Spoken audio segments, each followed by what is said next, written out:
Alors, je vais vous expliquer un petit peu ce que c'est les pacemakers, les défibrillateurs. Déjà, souvent, c'est un petit peu confus dans l'esprit. Qu'est-ce que c'est un pacemaker? Qu'est-ce que c'est un défibrillateur? Alors, un stimulateur cardiaque, donc un pacemaker, c'est un appareil qui va stimuler le cœur quand il est trop lent et l'accélérer. Il y a des gens qui ont des anomalies de conduction de l'électricité cardiaque, qui vont avoir le cœur beaucoup trop lent, qui font des pauses, qui font des syncopes, ou qui ont le cœur qui ne s'accélère pas suffisamment à l'effort. Et donc du coup, on leur met des appareils qui sont ce qu'on appelle des stimulateurs cardiaques qui vont compenser cela et permettre de retrouver une fréquence cardiaque normale. Donc ça, ce sont des systèmes, je vais vous montrer un petit peu à quoi ça ressemble après. Et puis, on a les défibrillateurs. Qu'est-ce que c'est la différence entre un pacemaker et un défibrillateur? Donc le pacemaker, je vous ai dit, c'est un appareil qui va stimuler le cœur quand il est trop lent.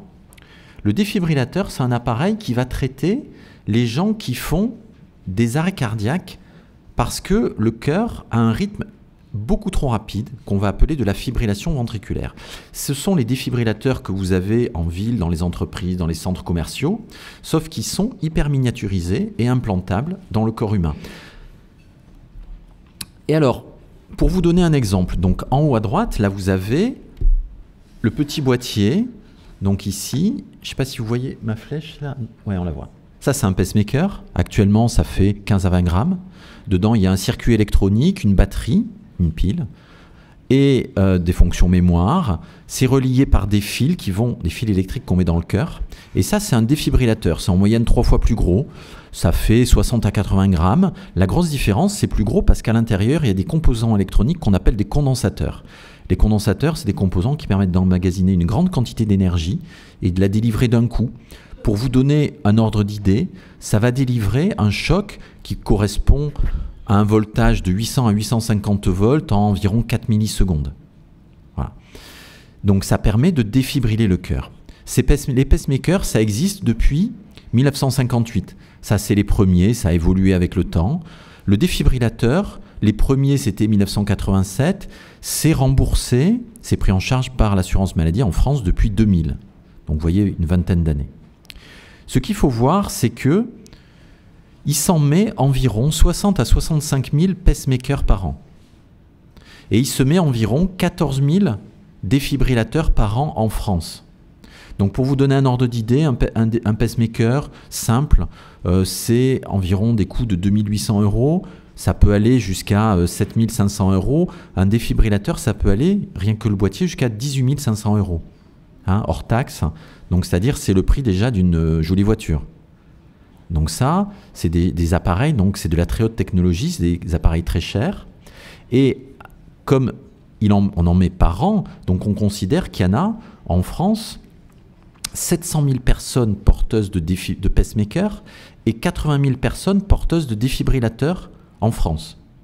D'accord? Donc ça fait un nombre considérable de gens qui ont ces systèmes électroniques implantables. Si on regarde aussi l'évolution des licences sportives, hein, en France, il y en a grosso modo, suivant les années, entre 17 et 16 millions par an. Hein, ce qui veut dire que si on croise ça avec les porteurs de pacemakers et de défibrillateurs, eh ben, il va forcément y avoir beaucoup de gens qui font du sport et qui sont porteurs d'un pacemaker et d'un défibrillateur.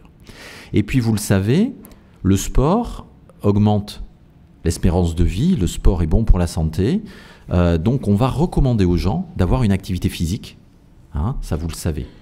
Donc c'est quelque chose d'essentiel et les gens qui ont des pacemakers ou des défibrillateurs, eh ben, il va falloir aussi qu'ils aient cette activité physique. D'autre part, on vous a parlé d'arrêt cardiaque. On a ces arrêts cardiaques effectivement qui sont extrêmement médiatisés.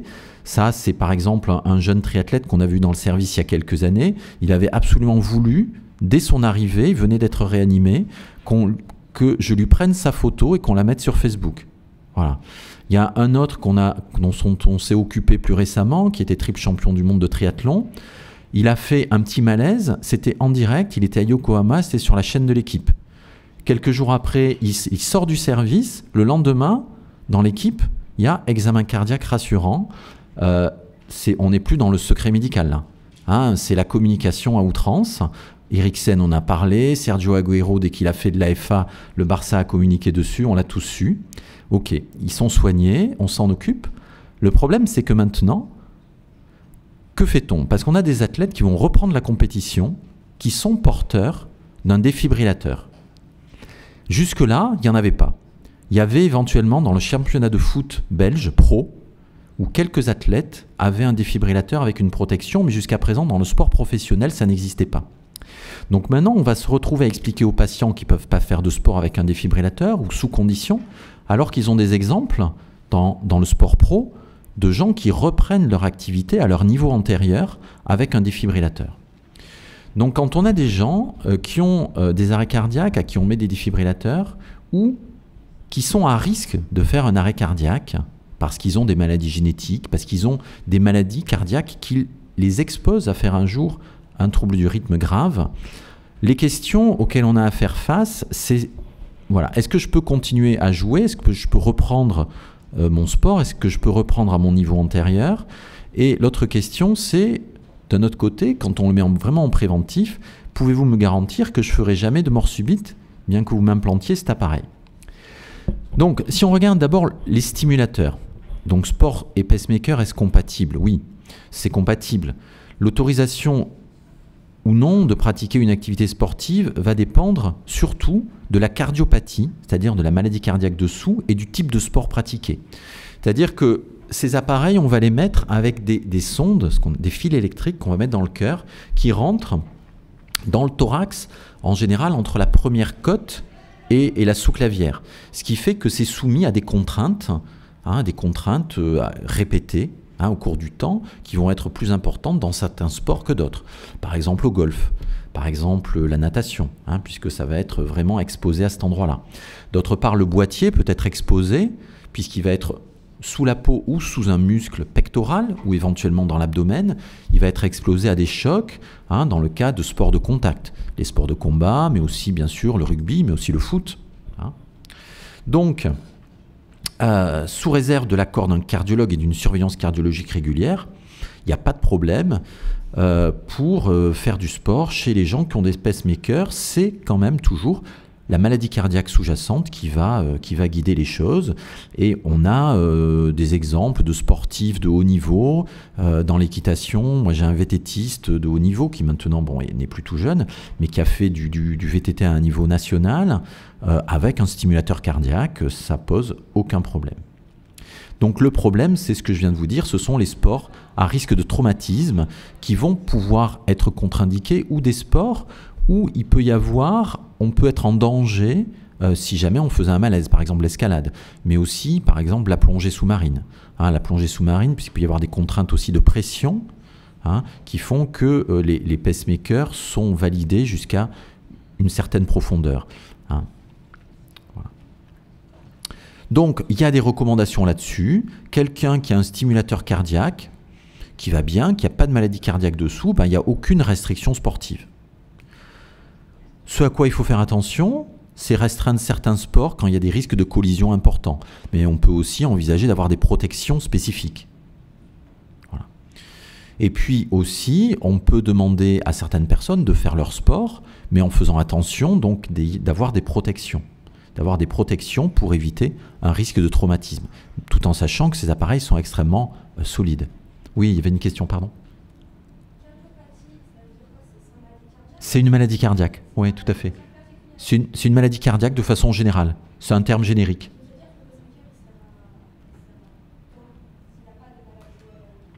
Alors, c'est-à-dire qu'il n'y a pas de maladie du muscle cardiaque. C'est une maladie purement électrique, du tissu conductif cardiaque, du tissu électrique. Ce que vous a présenté notre collègue là, pendant la première présentation sur les voies de conduction intracardiaques. Donc, il y a des recommandations officielles qui reprennent un petit peu ça. Le défibrillateur. Alors, on va parler, donc le défibrillateur, oui. Alors, ces protections, ça peut être des protections qui peuvent être moulées dessus, des coques au niveau de la loge du boîtier, voilà, qu'on peut mettre sous la tenue sportive. Le défibrillateur. Donc, c'est toujours pareil. il y a un truc qui est important, c'est qu'on ne mettra jamais de défibrillateur à un sportif pour lui permettre de faire son sport. Hein, c'est-à-dire que s'il est à risque de mort subite, c'est absolument pas question d'aller l'implanter pour lui dire que on lui met un défibrillateur au cas où un jour il fasse une mort subite lors d'une activité sportive. Ça, c'est pas du tout dans les règles. Hein. Par contre, il y a des restrictions jusqu'à présent avec les défibrillateurs qui restreignent à des sports d'intensité, on va dire, faible à modérée. Voilà. Et puis des sports qui n'exposent pas à des chocs. Voilà. Donc ça, ce sont les recommandations officielles. Maintenant, donc les recommandations, il y a une classification de Mitchell, hein, vous savez, qui a évolué un petit peu avec les sports de classe 1A, par exemple le billard, le baby-foot, hein, donc des sports, on va dire, à faible composante dynamique. Et donc, est-ce qu'on peut faire du sport vraiment avec un défibrillateur? Est-ce qu'il y a des études là-dessus? Donc les recommandations ont évolué au fur et à mesure des années. Initialement, un défibrillateur disqualifiait formellement un athlète pour tout sport de compétition. Voilà. Maintenant, ça a un petit peu évolué. Il y a des choses qui ont évolué. On peut, sous condition, autoriser la participation à des sports à plus forte composante statique et dynamique sous certaines conditions. C'est-à-dire, bien sûr, toujours que la maladie cardiaque dessous le permette, et puis qu'il n'y ait pas trop de risque de traumatiser, d'endommager l'appareil. Donc ça, c'est des choses à discuter avec l'athlète. Ce qu'il faut bien voir, si vous lisez un petit peu la littérature, si vous regardez un petit peu ce qui se passe dans tous les sports qu'on peut connaître, hein, tout à l'heure on vous a dit par exemple le commotio cordis, c'est plus fréquent aux États-Unis tout simplement parce qu'on joue plus au baseball, au hockey ou à plus haut niveau avec des palets ou des projectiles durs. Hein. Donc aux États-Unis, il y a des lois aussi qui sont différentes. C'est-à-dire qu'en France, en Europe, un certificat, ce que vous a dit François Carré tout à l'heure, le certificat de non-contre-indication à la pratique sportive, il va engager pleinement la responsabilité du médecin qui rédige ce certificat. Aux États-Unis, c'est pas tout à fait pareil. Aux États-Unis, on va pouvoir discuter avec les athlètes et leurs familles, si c'est des enfants, des ados, et la décision qui sera prise à la fin sera une décision médicale partagée avec le médecin, l'athlète, sa famille. Donc une décision en connaissance de cause, c'est-à-dire qu'on dira à un athlète il y a un risque, mais à partir du moment où le patient admet ce risque, eh ben, il peut être autorisé à exercer en compétition. Après, quand on passe au sport professionnel, évidemment, il va y avoir les fédérations qui vont s'en mêler, hein, les réglementations. Donc ça, c'est quelque chose dont il faut bien prendre en compte. Hein. Et donc, dans toutes les dernières recommandations, l'élément le plus important, c'est que c'est vraiment le défibrillateur en lui-même n'interdit pas la pratique sportive, mais c'est vraiment la maladie cardiaque dessous qui va être l'élément déterminant de l'autorisation à pratiquer un sport ou de la contre-indication à ne pas pratiquer un sport. Alors qu'est-ce qu'on trouve dans la littérature? En fait, il n'y a pas grand-chose. Il y a un médecin, la Rachel Lamper, qui est de l'université de Yale, qui s'est beaucoup intéressée à ça depuis très longtemps. En 2006, elle a publié un registre qui est un registre où elle est téléphonée à un grand nombre de cardiologues hein, et de rythmologues. Elle en a appelé presque 1700 et elle a eu 600 réponses. Ah, c'est pas très sympa, hein. Il n'y a pas beaucoup qui lui ont répondu. Et on s'apercevait que déjà, en 2006, il y avait beaucoup de spécialistes qui, dans leur pratique, avaient autorisé des athlètes à reprendre du sport de compétition et avaient autorisé déjà beaucoup de leurs patients à reprendre du sport de loisir et que finalement, il y en avait très peu qui avaient expérimenté des anomalies. Il y avait 40% des médecins qui effectivement disaient avoir au moins un patient qui avait eu un choc d'un défibrillateur pendant une activité sportive. Mais au-delà d'un choc, c'était extrêmement rare et c'était surtout soit de la course à pied, soit du basket. Et puis, il n'y avait quasiment pas de complications liées au matériel. Dans sa série, il y avait 2 décès, un de cause inexpliquée et un autre qui n'avait rien à voir avec le défibrillateur. C'était un type qui faisait du tapis roulant et qui était tombé alors qu'il faisait du tapis roulant et s'était fait un hématome intracérébral et il était mort de ça. Et puis ensuite, elle a poursuivi son registre de façon prospective et elle a publié un article en 2017 où elle avait suivi 440 athlètes, pas forcément professionnels, mais athlètes en compétition, qui avaient des maladies génétiques pour la plupart ou qui avaient des maladies qui sont connues pour donner des troubles du rythme cardiaque à l'effort, comme la cardiopathie hypertrophique dont on vous a parlé un peu avant, ou ce qu'on appelle la dysplasie du ventricule droit, qui est une maladie qui touche des sportifs. Et donc, dans son registre, il n'y avait aucun décès qui était lié à l'activité de compétition, aucune blessure physique liée à un trouble du rythme ou à un choc de l'appareil. Et tout ce qu'on retrouvait, c'était quelques anomalies de fonctionnement des appareils liées à ce que je vous disais tout à l'heure, des contraintes mécaniques au niveau des sondes qui passent dans le thorax et qui pouvaient être responsables d'usure un peu prématurée des systèmes de défibrillation. Il y a eu quelques chocs, mais uniquement dans cette maladie qui s'appelle la dysplasie arythmogène du ventricule droit, qui est une maladie qui est évolutive avec l'activité physique. Donc c'est une maladie, déjà on a régulièrement des athlètes de haut niveau qui développent cette maladie, mais le sport est vraiment contre-indiqué dans cette maladie, en tout cas le sport de haute intensité ou d'endurance, parce que ça favorise vraiment l'aggravation ou le développement de cette maladie. Donc ça, c'est quelque chose qu'elle a retrouvé comme vraiment le seul facteur prédictif d'un traitement, c'est-à-dire d'un choc électrique approprié pendant l'activité physique. Donc avec ces appareils, ces pacemakers, ces défibrillateurs, il y a d'autres recommandations qui ont été associées là, en 2020 avec ce qu'on appelle nous des recommandations type 2A, c'est-à-dire que ça peut tout à fait être recommandé. C'est-à-dire qu'on peut maintenant, pour la Société européenne de cardio, dans certains cas particuliers, envisager des décisions partagées. Partagées, mais alors avec les athlètes, leurs familles, mais aussi bien sûr les clubs, les entraîneurs, les encadrements, c'est-à-dire les écoles, pour des ados, les établissements scolaires, parce que dans certaines conditions, je vous donnerai un petit exemple après, ça peut vraiment avoir des répercussions physiques et psychiques extrêmement importantes. Donc, en conclusion, donc là, si on considère la reprise du sport après un arrêt cardiaque ou un équivalent d'arrêt cardiaque, chez des personnes qui souffrent de troubles du rythme ou qui ont un état, qui ont une maladie qui peut exposer à des troubles du rythme graves, la question auquel nous, cardiologues, on doit répondre, c'est: y a-t-il un risque accru d'arythmie potentiellement mortelle? Comment contrôler les symptômes dus aux arythmies pendant le sport, mais aussi en dehors du sport? Et quel est l'impact du sport sur l'évolution naturelle de la maladie qu'ont les athlètes? Dans les recos officiels, bien que les défibrillateurs soient efficaces pour arrêter les arythmies ventriculaires mortelles, leur capacité de traitement dans des conditions de sport extrême n'est pas bien connue.